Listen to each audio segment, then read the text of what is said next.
बिस्मिल्लाहिर्रहमानिर्रहीम। अस्सलामु अलैकुम। उम्मीद करता हूँ कि तमाम तालिब इल्म खैरियत व आफ़ियत के साथ होंगे और अल्लाह ताला की अता करदा नेमतों से भरपूर लुत्फ़ उठा रहे होंगे।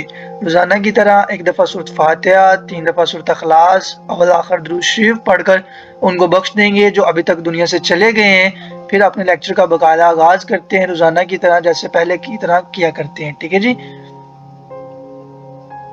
आ रहा होगा how to develop the harness. ठीक है, अब यहाँ पे आपको बातें बस सुननी है आपने कि ये जो आपके पास हार्नेस है ये किस तरीके के साथ डेवलप हुई हुई है। तो यानी कि हार्नेस ये डेवलप किस तरीके के साथ हुई है, ये आपको पता होना चाहिए कि डेवलपमेंट इसकी किस तरीके के साथ हो रही है, क्या हम इसे किस तरह से काबू कर सकते हैं। अब यहाँ पे आपको पता है कि जब आपके पास क्या होता है, आपकी एटमोसफेयर है। जब मैं आपको लेक्चर दिया था एनवायरमेंटल केमिस्ट्री के अंदर सबसे पहले चैप्टर का यानी कि एटमोसफेयर का, तो वहाँ पे मैंने आपको बताया था कि आपकी एटमॉस्फेयर के अंदर आपकी जो कार्बन डाइऑक्साइड है वो भी प्रेजेंट है, नाइट्रोजन है, ऑक्सीजन है, एज वेल एज वो मतलब तमाम गैसेस आपके पास के हैं एटमॉस्फेयर के अंदर प्रेजेंट है। तो मैंने वहाँ पे बताया था आपको जो ऑक्सीजन की परसेंटेज क्या होती है, ठीक है, नाइट्रोजन की परसेंटेज क्या है, और उसके साथ साथ मैंने ये भी आपको बताया था कि कार्बन डाइऑक्साइड की परसेंटेज क्या है। अगर आपको कार्बन डाइऑक्साइड की परसेंटेज याद नहीं है तो मैं आपको बता देता हूँ। जो आपके पास कार्बन डाइऑक्साइड की परसेंटेज होती है यानी कि उसका जो वॉल्यूम है हमारे पास वो 0.03 है। ठीक है, तो कार्बन डाइऑक्साइड का हमारे पास 0.03 वॉल्यूम है जो कि एटमॉस्फेयर के अंदर है। तो आपको पता है कि जब बारिश का प्रोसेस कैसे होता है, तो रेन का प्रोसेस मैंने आपको एक अलग से लेक्चर बनाया हुआ है, तो आप वहां से इसकी डिस्क्रिप्शन के अंदर आप लिंक देख सकते हो वहां से। और अगर आपने ऑलरेडी ले लिया हो तो अच्छी बात है, वेल एंड वेल। ठीक है, अब यहाँ पे जो हार्नेस है, हार्नेस डेवलप मतलब कैसे होती है ये बात कर रहे थे। तो यहाँ पे मैं बता रहा था कि जो रेन है उस जब वो आती है तो रेन के अंदर ड्यूरिंग द रेन यानी कि जो आपके पास आपकी बारिश है, नॉर्मल रेन जो होती है, जब वो एटमॉस्फेयर से नीचे आती है, तो जब उसने एटमॉस्फेयर से नीचे आना है उसके पास वहाँ पे एटमॉस्फेयर के अंदर कार्बन डाइऑक्साइड के साथ सामना करना पड़ना है। जब उसने एटमॉस्फेयर में कार्बन डाइऑक्साइड के साथ सामना करना है, जब आपकी उस जो रेन आ रही है, जो बारिश के कतरे आ रहे हैं, जब उसने कार्बन डाइऑक्साइड के साथ मिलना है, देन उसने कार्बन डाइऑक्साइड वाला वाटर क्रिएट कर देना है। ठीक है, तो ऐसा वाटर हो जाना है जो आपके पास क्या होना है, कार्बन डाइऑक्साइड वाटर हो जाना है। अब यहाँ पे मैं आपको बार बताता जाऊं, आपने ये बातें याद नहीं करनी, ये मैं आपको आपकी इन्फॉर्मेशन के लिए बता रहा हूँ कि ये जो हार्डनेस है ये किस तरीके के साथ डेवलप हो रही है। ठीक है, अब वो जो वाटर है जो आपके पास कार्बन डाइऑक्साइड के साथ मिक्स हो गया था, वो क्या करेगा, वो आपके पास आपकी जैसे ही ज़मीन के ऊपर गिरेगा, तो आपको पता है कि जो आपकी सोइल है यानी कि ज़मीन है, ठीक है, तो उस सोइल के अंदर आपके पास क्या होगा, वहाँ पे आपको पता है आपके पास कैल्शियम भी है, मैग्नीशियम भी है, ठीक है, मुख्तलिफ तरीके के साल्ट आपके पास वहाँ पे मौजूद है। तो यहाँ पे आप फर्टिलाइजर यूज करते हो, जस्ट लाइक एज आपके पास जैसे आते हैं यूरिया, ठीक है, तो पोटाशियम, ये सारी मतलब जो आप खाद यूज करते हो, फर्टिलाइजर यूज करते हो, तो वो भी आपके पास वहाँ पे उसके सॉइल के अंदर प्रेजेंट है। तो ये जो आपके पास आ रही है, मतलब आपके पास कैल्शियम आ रहा है, मैग्नीशियम आ रहा है, that's is the main point है जो आपके पास आपकी सॉइल के अंदर प्रेजेंट होते हैं। अब क्या होगा, जो आपके पास आपके होते हैं कार्बोनेट, आपको पता है कि आपका जो वाटर होता है वो क्या होता है, वो आपके पास होता है पोलर। मगर आपके पास जो इनऑर्गेनिक कंपाउंड होते हैं यानी कि कार्बोनेट हो गए, बाइकार्बोनेट हो गए, तो ये क्या होते हैं, नॉन पोलर। जब ये आपके पास क्या करते हैं, पोलर नॉन पोलर के अंदर कभी भी डिसॉल्व नहीं होता। ठीक है, तो लाइक डिसॉल्व लाइक आपको रूल आता होगा। अब यहाँ पे जो होते हैं आपके पास आपके जो इनसॉल्युबल होते हैं, जो कार्बोनेट होते हैं यानी कि कैल्शियम और मैग्नीशियम, ये क्या होते हैं, ये आपके पास अनसॉल्युबल होते हैं। जैसे ही ये आपके पास जो आपका वाटर होता है, पानी जो होता है आपका जो कार्बन डाइऑक्साइड के साथ फिल्ड था, जैसे ही वो पड़ता है तो वो क्या करता है, कैल्शियम और मैग्नीशियम को टर्न कर देता है, यानी कि इनसॉल्युबल था तो उसे टर्न करके सॉल्युबल कर देते हैं। अब इस बात को मैंने आपको यहाँ पे इक्वेशन के जरिए समझाने की कोशिश की है कि आपके पास एक कैल्शियम कार्बोनेट है, ठीक है। अब कैल्शियम कार्बोनेट के अंदर आपने पहले वाली इक्वेशन को पहले देखना है, ठीक है। अब यहाँ पे आपके पास क्या है, कैल्शियम कार्बोनेट है, और कैल्शियम कार्बोनेट जो आपके पास है उसमें ये कहाँ पे है, सोइल के अंदर। तो यहाँ पे मैं लिख के भी दिखा देता हूँ, ये जो आपके पास होता है ये आपके पास सोइल के अंदर होता है, ठीक है। तो सोइल यानी कि जमीन के अंदर होता है। अब यहाँ पे जो सोइल होती है उसके अंदर कैल्शियम कार्बोनेट होता है, और यहाँ पे सोइल के बाद आपके पास जब आपकी जो रेन आनी है, रेन के अंदर क्या होना है, वाटर। तो वाटर मैंने बताया, वाटर के साथ साथ एटमॉस्फेयर के अंदर आपके पास क्या आना है, एटमॉस्फेयर में जब जब से उसने वाटर ने गुजरना है तो आपके पास कार्बन डाइऑक्साइड ने आ जाना है। तो उस कार्बन डाइऑक्साइड मिला वाटर जो है वो क्या करेगा, जो कार्बन डाइऑक्साइड मिला वाटर है वो आपके पास कैल्शियम कार्बोनेट जो कि सोइल के अंदर मौजूद है उसके साथ अटैच हो जाएगा। जैसे ही उसके साथ अटैच होगा, पहले वो इनसॉल्युबल था, जैसे ही अटैच होगा वो सॉल्युबल बन जाएगा, और जैसे ही वो सॉल्युबल होगा तो आपने यहाँ से लिखना है ये कैल्शियम है आपके पास, ये कैल्शियम हमने वैसे का वैसे लिख दिया, ठीक है। अब ये जो आपके पास CO2 है, तो ये CO2 और साथ में ये O, तो ये क्या होगा जी CO3। तो यहाँ पे जो आपके पास क्या हो जाएगा जी CO3।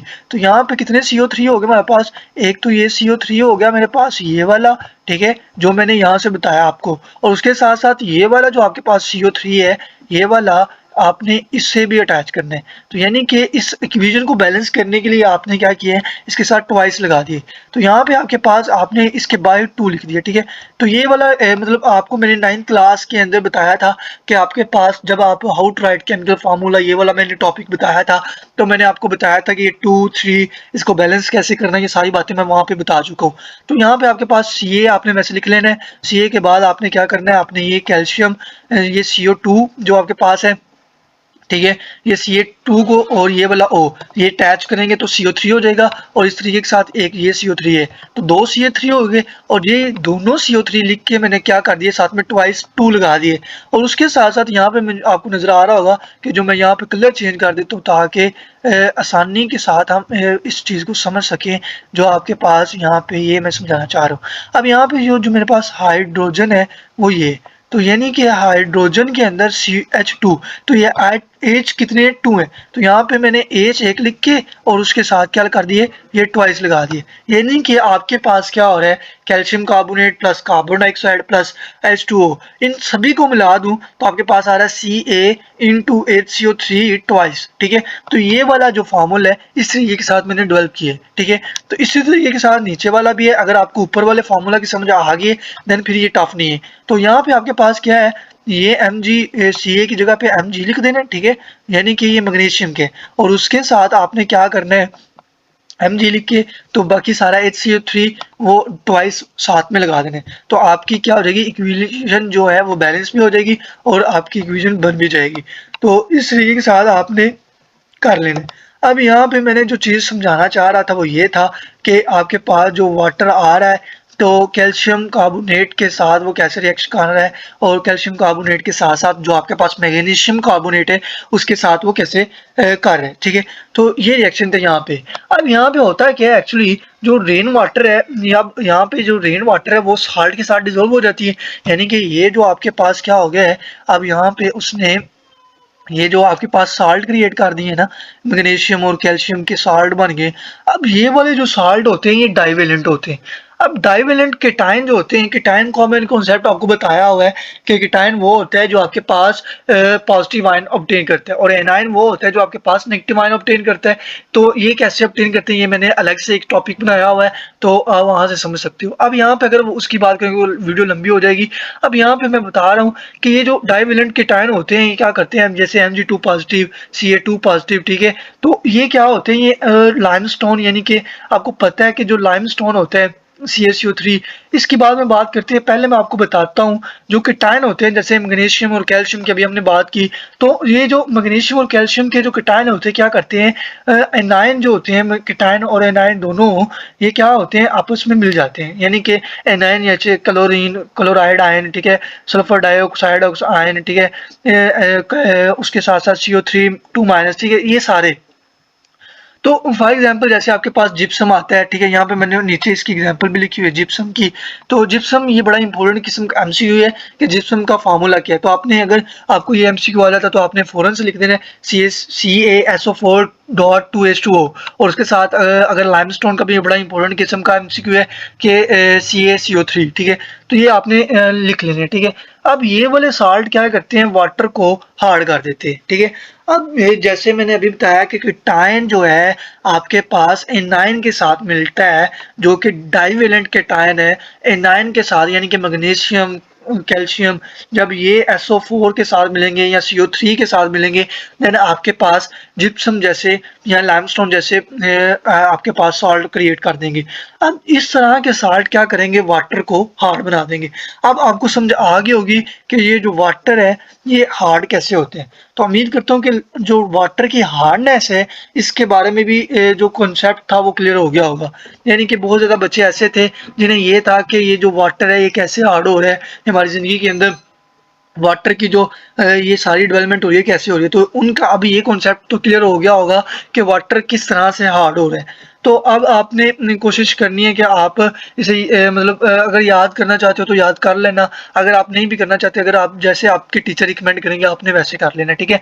अब यहाँ पे मैं आपको एक और बात बताता जाऊँ जिप्सम के बारे में। जो जिप्सम होता है ये आपके पास बड़े ही स्ट्रेंजली यानी कि सोलुबल होते हैं, यानी कि ये इतना सोलुबल नहीं होता। और इसके मुकाबले में जो लाइमस्टोन आपके पास आ रहा है, लाइमस्टोन तो हरगिज सॉल्युबल नहीं होता किसके अंदर, वाटर के अंदर। यानी कि जिप्सम जो है, मैंने पहले ही बात की थी, जो हार्ड वाटर होगा वो वाटर यानी कि जो आपके पास सोप होगा उसके साथ वो जाग नहीं बनाएगा, यानी कि लेदर नहीं क्रिएट करेगा। तो यानी कि इस सिंपल सी बात ये होगी कि वो वाटर के साथ सोलुबल ही नहीं है, यानी कि यही बात होगी ना, झाग नहीं बना रहा तो यानी कि सोलुबल ही नहीं है। तो जो जिप्सम है ये बड़ा ही थोड़ा किस्म का यानी कि स्ट्रेंजली ये सोलुबल होता है, मगर इसके मुकाबले में जो आपके पास लाइमस्टोन यानी कि CaCO3 होता है, ये क्या होता है वाटर के अंदर इनसोलुबल होता है। इनसोलुबल यानी कि ये सोलुबल हो ही नहीं सकता। अब दूसरी तरफ अगर बात करें, अगर हम बात करते हैं ताहम कार्बन डाइऑक्साइड की स्मॉल क्वांटिटी की, तो जब हम कार्बन डाइऑक्साइड की स्मॉल क्वांटिटी होती है लाइमस्टोन के अंदर, तो देन ये क्या करता है, ये आपके पास थोड़ा सा सोलुबल हो जाता है, ठीक है। तो जैसे मैंने ऊपर आपको रिएक्शन दिखाया है, तो यानी कि आपके पास क्या है, अगर आप मैंने बताया कि जो जिप्सम है ये बड़ा ही थोड़ा किस्म का सोलुबल है, और जो लाइमस्टोन है ये आपके पास क्या है, ये लाइमस्टोन जो है आपके पास इंतहाई जो आपके पास अनसोलुबल किस्म का प्रोडक्ट है, ठीक है। तो अब आपको इसे सोलुबल बनाने के लिए क्या करना है, इसमें से कार्बन डाइऑक्साइड की मकदार को कम करते जाना है। जब ये कार्बन डाइऑक्साइड की मकदार आपके पास कम होती जाएगी, देन आपके पास क्या होगा, जैसे ही कार्बन डाइऑक्साइड की मकदार, ये वाली कार्बन डाइऑक्साइड की मकदार कम होगी, देन आपके पास ये थोड़ा बहुत सोलुबल हो जाएगा, जैसे आपको यहाँ पे नज़र आ रहा होगा, जो आपके मैंने यहाँ पे रिएक्शन आपको दिखाए हैं, ठीक है। तो अब आपको नज़र आ रहा है कि जो कैल्शियम है, कैल्शियम कार्बोनेट के अंदर जो आपका मतलब आ रहा है वाटर, कैल्शियम कार्बोनेट के अंदर जो आपके पास आ रहा है आपकी कार्बन डाइऑक्साइड, तो वो कम है, देन आपके पास ये थोड़ा सा सोलुबल हो गए। जैसे ही इसने अनसोलुबल होना है, ठीक है, जैसे ही इसने क्या करना है, इसके अंदर हमने अपनी लाइमस्टोन के अंदर इसकी कार्बन डाइऑक्साइड की मकदार को बढ़ाना है, तो देन उसने अनसोलुबल हो जाना है। तो उम्मीद करता हूँ कि जो वाटर की हार्डनेस है इसके बारे में बच्चों को समझ आ गई होगी कि यानी कि जो वाटर हार्डनेस है ये आपके पास किस तरीके के साथ डेवलप हुई है।